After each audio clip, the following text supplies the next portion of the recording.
মা তুমি কি গাল দিয়ে খাও? না, কি দিয়ে খাও? পাছা দিয়ে। দেখ মনি, এই গরমে না আবল তাবল প্রশ্ন তুই আমার একটাও করিস না কিন্তু। মা গরমকালটা কিন্তু মোটেই এনজয় করতে পারছি না। কেন? মাঝে মাঝে কারেন্টটা এসে ডিস্টার্ব করছে। মা আমার মনে হয় কি কারেন্ট আলারা আমাদের সাথে লুকাচুরি খেলছে। কেন? কারণ এই দেখা দেয় আবার এই হারাই যায়।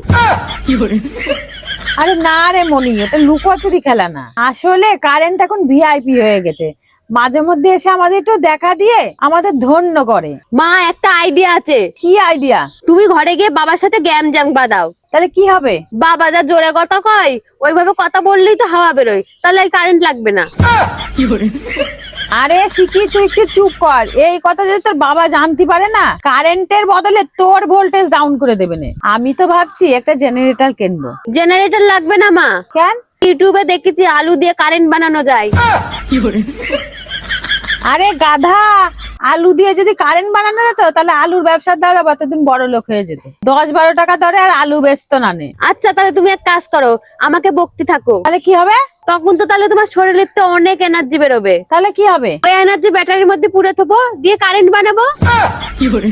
তুই কি আমাকে চার্জার পাইছিস নাকি? মা কারেন্ট এসেছে মনে হয়, ঘরে চলো। কারেন্ট আইছে মানে? কারেন্ট যদি এসে থাকে তাহলে ভিজিটিং কার্ড দিয়ে চলে যাবে না। মানে মানে এই যে বলবে আইছি আবার চলে যাচ্ছি। ভালো থাকবেন, ধন্যবাদ।